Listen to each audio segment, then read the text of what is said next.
One of the greatest obstacles to crafting health and wellness is identifying and controlling inflammation.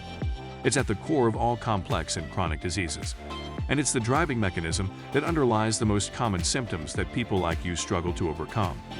Join us as we explore cutting-edge science and research to give you the information and tools you need to create the quality of life you want and deserve. And now, here is the host of Inflammation Nation, Dr. Stephen Noseworthy.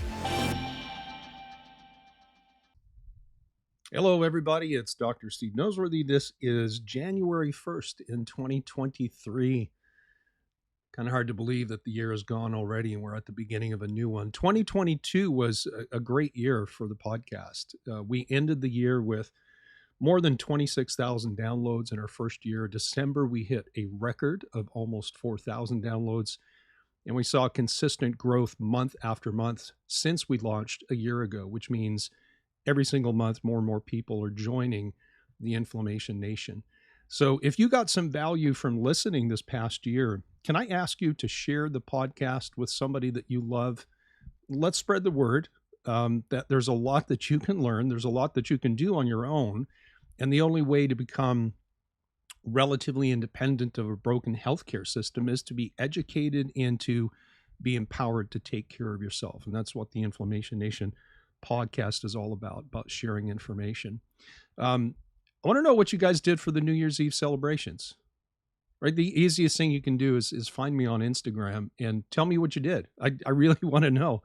My Instagram link it'll be in the episode description, but you can go to Instagram and just search for me with Dr. Noseworthy, Dr. Noseworthy, and just shoot me a little sentence like you went out, you stayed home. Kathy and I stayed in last night, my wife and I. I know that New Year's Eve is a big thing for many people, but we're not into the party scene, and we're in Texas right now visiting our daughter, who's literally about to have a baby any day now. And so nobody wanted to stay up late anyways. And I was actually in bed asleep by 10 o'clock, which is pretty much my routine anyways, because I just don't do well if I stay up late. And of course I needed to be fresh to work out today and to tackle my different responsibilities. I've got some maintenance kind of things to do, little projects, and I wanted to take some time to record this podcast and just reach out to all of you guys that are listening and express my gratitude for making this past year such a successful year for the podcast. Now, we've got lots of plans for 2023, including expanding what we're doing here with the Inflammation Nation and ramping up our social media presence. Plus, I'm launching a new podcast in the next month or two that's actually designed for functional medicine practitioners. And I know that some of you guys listening are healthcare providers, so this will be of particular interest to you. The podcast is going to be called Funk Med Nation. Obviously, I'm fond of the idea of a nation or a collective and a community. And we're going to be launching with interviews with industry leaders, people like Dr. Datis Kharrazian, Dr. Arista Vijayani, and one of the brothers who started the supplement company Metagenics back in the day. His name is Tim Katke. And we're going to have just conversations with top clinicians, people like Chris Turnpaugh, a friend of mine who owns what is the largest functional medicine practice in the United States. He's got over 20 providers and probably makes him the owner of the largest functional medicine clinic in the world, as well as very well-known educators in the field of functional neurology and functional medicine, guys like Dr. Steve Giannopoulos, Tom Culleton, both good friends of mine. And we'll be talking to laboratory directors about diagnostics. People like, I just did an interview with Dr. Cheryl Burdett of Precision Point Diagnostics. That was a fantastic hour and a half that we had chatting together. And eventually we'll be talking to other people from places like Cyrex Labs or Fullscript and eventually Rupa Health. We'll also dive into discussions about the business side of running a functional medicine practice, and then talk to experts in things like online marketing and social media. It's going to be awesome, and I can't wait to get to the point where we're launching. We're almost ready to do that. So if you want to be alerted to the launch date and other announcements related to that, you can use the link that I'll put in the episode description to join the launch list. You don't want to miss that. Now, for those of you who are not healthcare practitioners. You're just listening to the Inflammation Nation because you're a healthcare consumer. You've got health issues and you want to learn. You're welcome to listen to that podcast, The Funk Men Nation, as well. You'll get to listen to a wide variety of experts basically talking shop. The style of the interviews, that's not like just simple, like, here's a question, what's the answer? It's really like listening into two colleagues just talking about the work that they do. And it's going to be unique, it's going to be different, and it's going to be very insightful. And so if you're not a practitioner and that kind of stuff floats your boat, then please join us. I know that type of content is not for everyone, so obviously I don't expect everyone to join the Funk Men Nation as well. Now, what about 2023? Are you in resolution mode? I know I am, as well as my wife. I had to laugh the other day, pardon me, because one of my colleagues put out a post on social media the other day that said something like, like if you have New Year's resolutions about your health and you're staying up late and drinking on New Year's Eve, then you're doing it wrong. And I had to laugh because, like, how true is that? But I understand this idea of the last hurrah, right? You talk yourself into doing things or eating things and drinking things that maybe that aren't in your plans for 2023, because tomorrow everything changes. January 1st, everything resets and it's like a blank slate. And so you spend the days running up to New Year's Eve kind of getting in all of your indulgences. Like you get all the plans for 2023, having a good start right out of the gate, but you feel like you need that last hurrah just to get stuff out of your system, and then you can start fresh when you wake up on January 1st. But, for a lot of people, that is very close to self-sabotage. At the very least, it puts you at a disadvantage for being successful with your resolutions, because a lot of times the cost of that last hurrah that usually culminates on New Year's Eve isn't fully paid back by the time you wake up on January 1st in the morning, right? Some of you who did that and indulged last night, you're going to be flared up for days, perhaps even weeks from that one final indulgence. And it makes getting off the starting blocks in 2023 that much harder, right? But here it is. It's 2023 already. So whether you're listening to this on January 1st or sometime later, like, ask yourself, was it worth it? This whole last hurrah. Did you once again fall into the trap of seeking some kind of a short-term pleasure and then regretting it the next day? And maybe even more importantly, like, why do we do this to ourselves? And you have to know, I'm not pointing fingers. Like, I'm sharing this because I've had my fair share of last hurrahs over the years, and I'll tell you that I regretted almost every single one of them.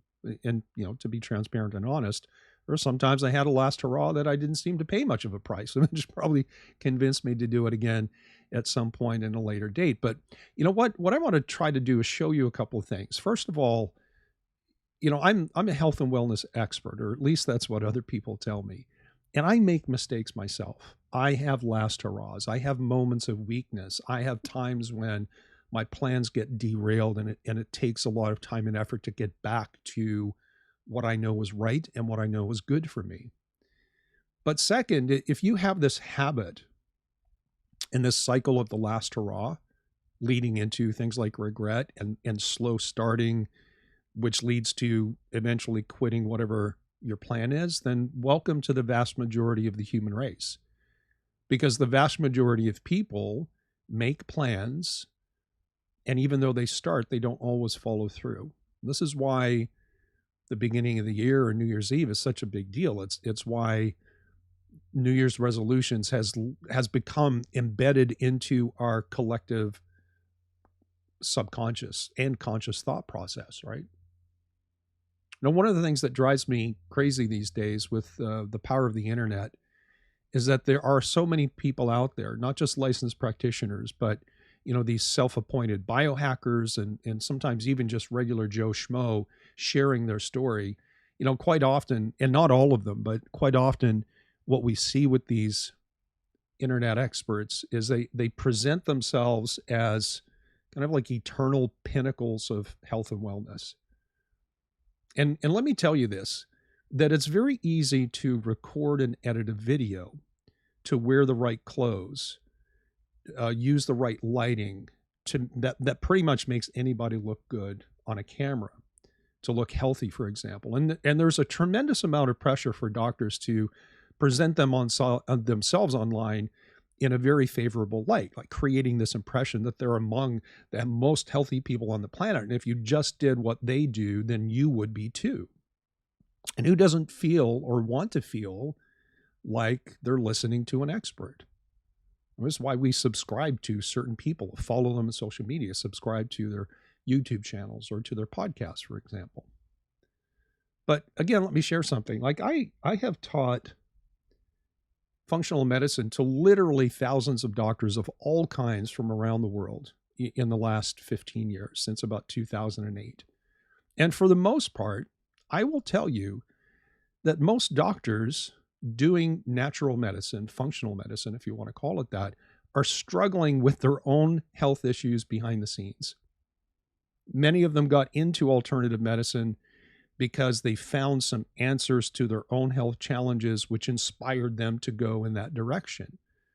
And because I've also coached a lot of doctors and helping them set up their clinical models and their programs that they offer to their clients, I've had numerous intimate conversations with many of them, not all, but many of them, where they share with me like they feel, we call it the imposter syndrome. They don't feel like they have a legitimate right to get up and talk about health and wellness because they're suffering from something that they haven't figured out how to control or how to conquer. They feel like they're going to be found out at any moment, that they're really not this pinnacle of health and expert that they're presenting themselves to be. Because after all, if I'm presenting myself as an expert in health and wellness, shouldn't I be healthy and well myself? For the most part, the internet makes it appear so. Right. And so what I mean by this is that they feel that there's disconnect between the image that they portray in terms of their expertise and their own health and wellness, and again, what's really happening behind the scenes. Now, I don't see it much anymore, but in the early days of the internet, and as doctors latched on to things like YouTube videos, you would see alternative medicine doctors in their videos and their pictures online, like wearing white lab coats with a stethoscope wrapped around their neck.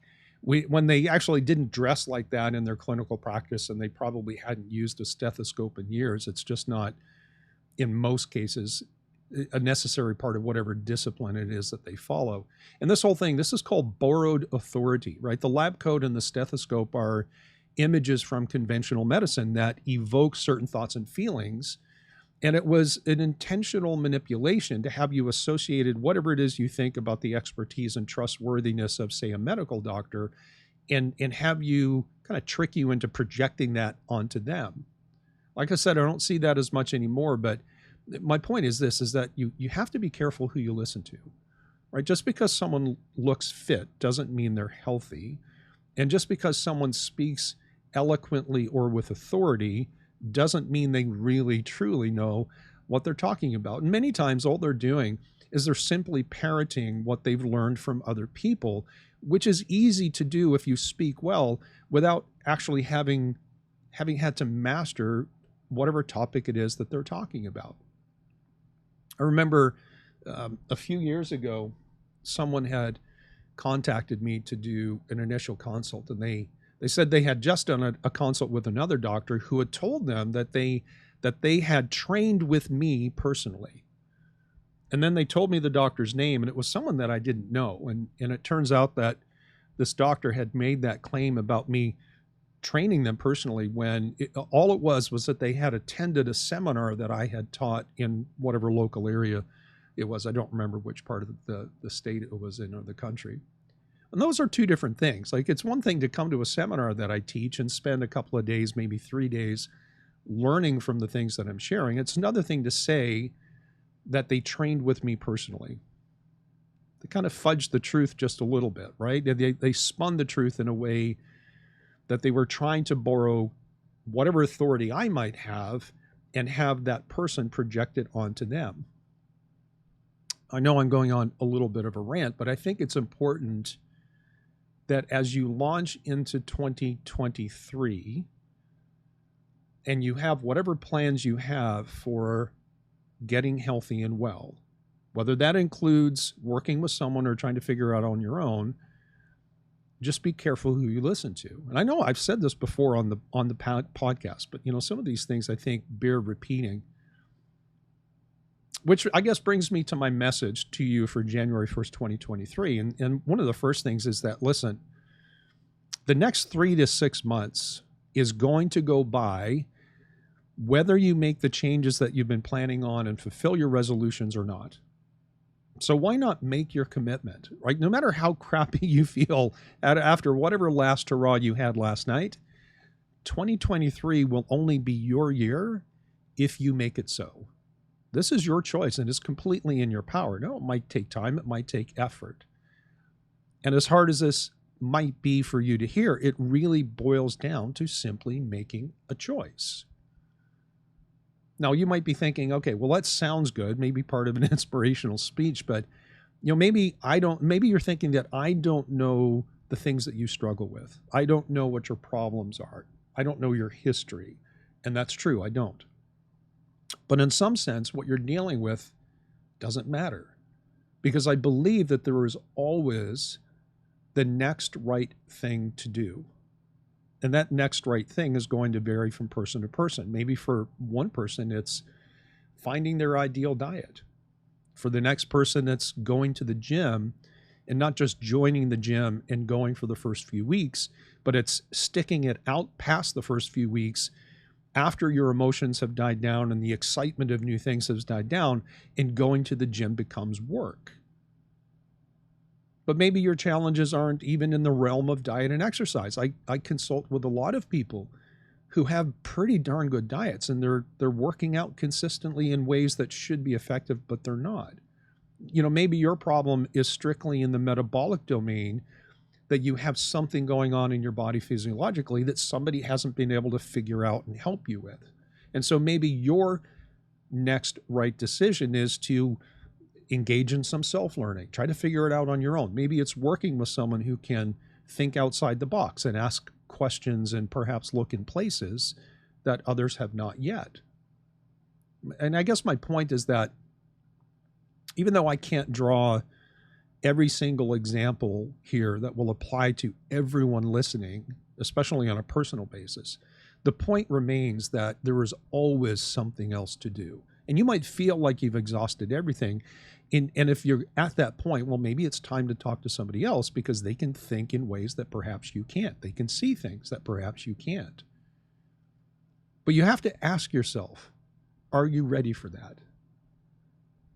Are you ready for it? Most of the clients that apply to work with me in my one-on-one coaching programs, they're ready to go. They're like, that's it. I'm on board. They might be B students, right? Not get everything right, but they've arrived at the point where they know that something needs to change, and they're willing to do whatever it takes to get done, even though they don't know what it is yet. And even though they might not be perfect at it, especially in the beginning.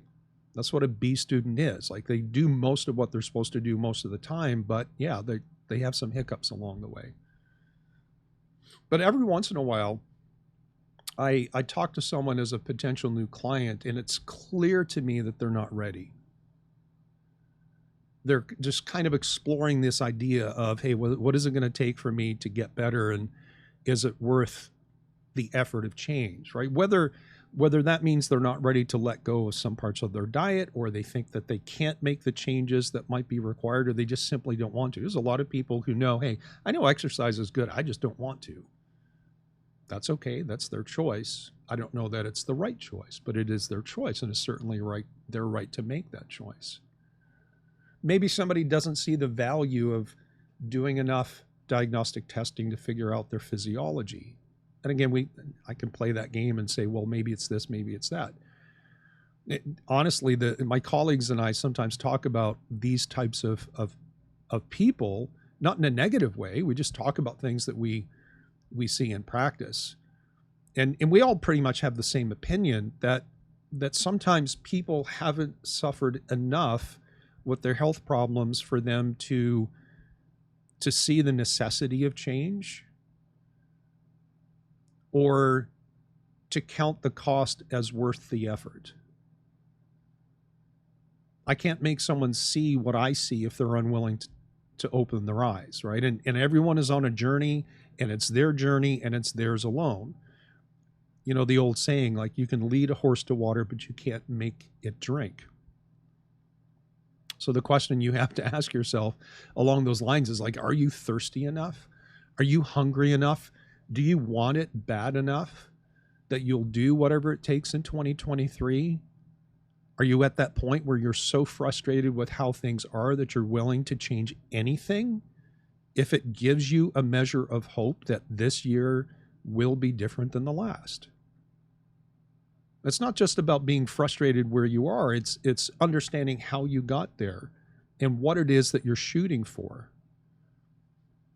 In the last few episodes, I was talking about the utility of creating your health timeline. This is about understanding how you got there, like creating your health timeline, knowing your patterns, and knowing your pivot points, both the positive as well as the negative. But I started that whole conversation saying that it's not enough to be able to list out your symptoms.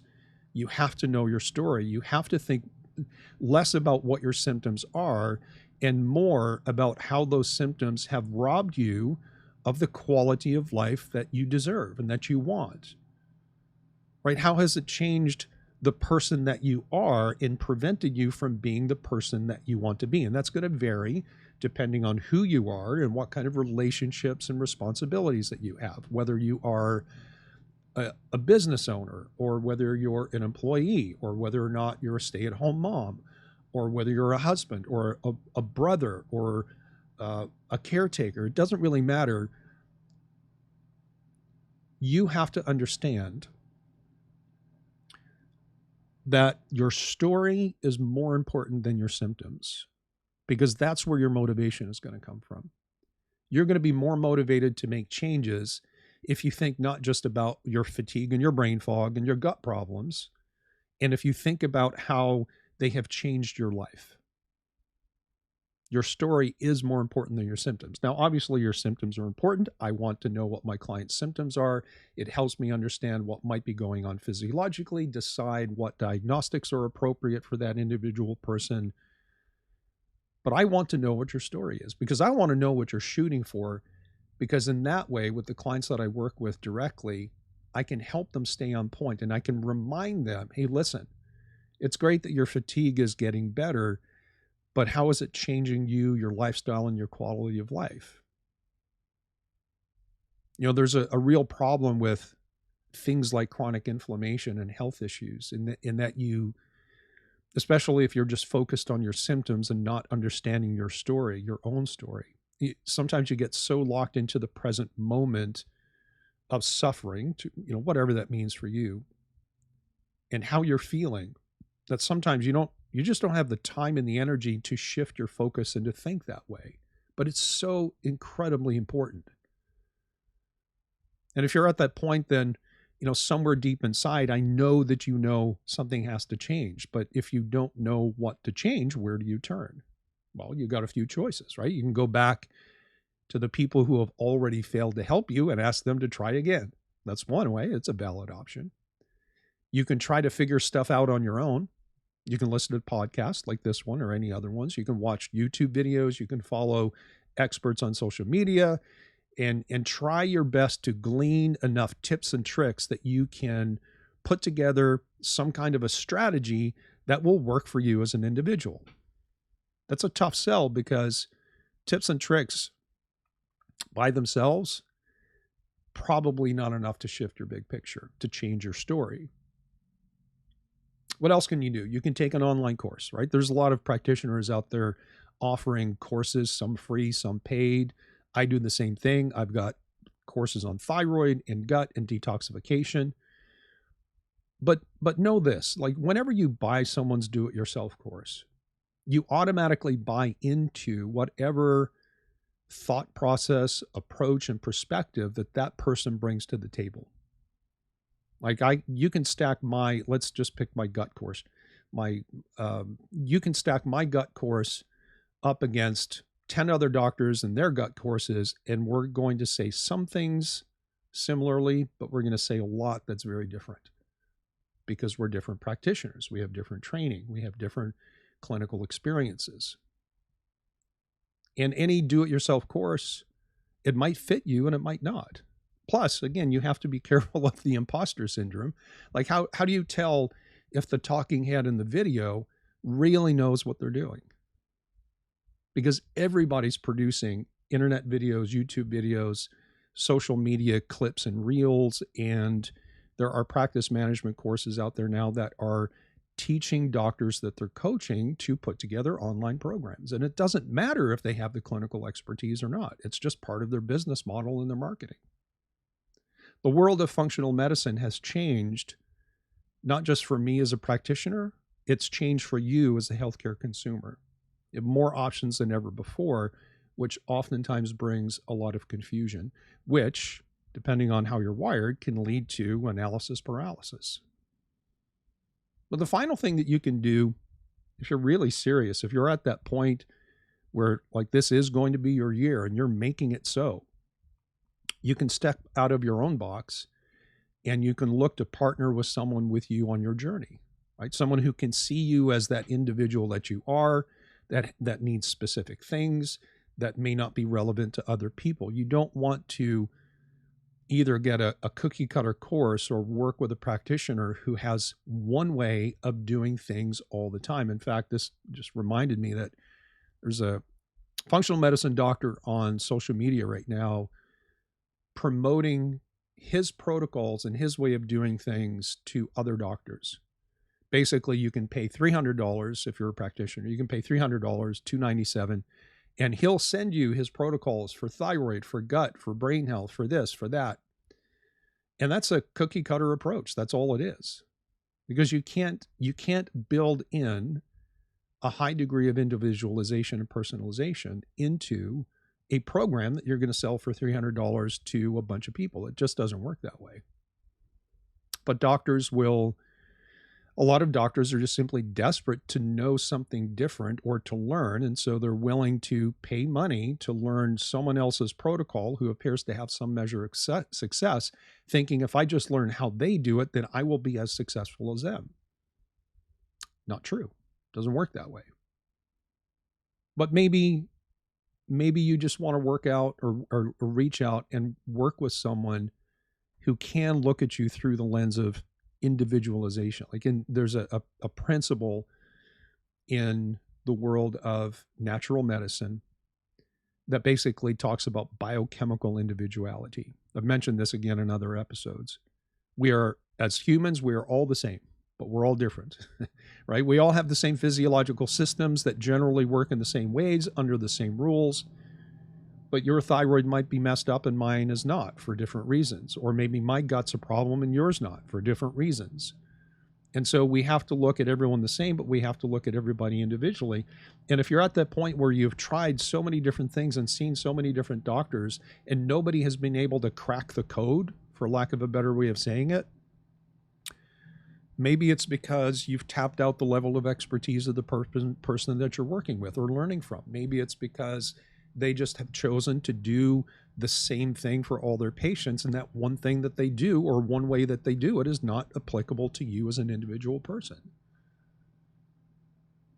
In those cases, you want someone who can walk you through a process of discovery and change and coach you along the way until you know enough about how your body works and what your metabolic challenges are that you can start making good quality decisions on your own. So if you're stuck, don't stay there. Like I started out by saying, if this is going to be your year, make it your year. And it comes down to a choice. You just have to do the next right thing. And it's going to be different for everybody. Just realize that there's always something else to do. There's always another choice to make. Just make it the right choice for you, wherever you are in your journey. Now, if you want me to help, I'd be happy to talk to you. And I'll remind you that for the month of January in 2023, you can grab an initial consult and have an hour. You can talk my ear off for an hour for half of what I typically charge. I'll put the link in the description if you want to take advantage of that. And if I can help, I'll let you know that. I'll tell you what that looks like and roughly map out the things that you're probably going to need to change, as well as the diagnostics that will probably give us the information that we're looking for. But I also promise that if I don't think I can help you, I won't waste your time. I certainly won't waste your money, and I'll let you know that. I'll be honest with you. So listen, 2022 was a good year for me. I don't know if it was a good year for you, and if it wasn't, 2023 can certainly be that. I believe 2023 is going to be a great year. I can feel it in my bones.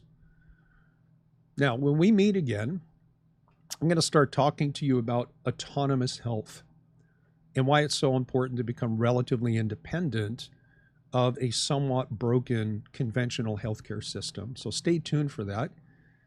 Now, please remember, follow the podcast, hit that button that lets you know when new episodes drop. Also, check us out on social media, particularly Instagram, where we're going to be focusing for the next year.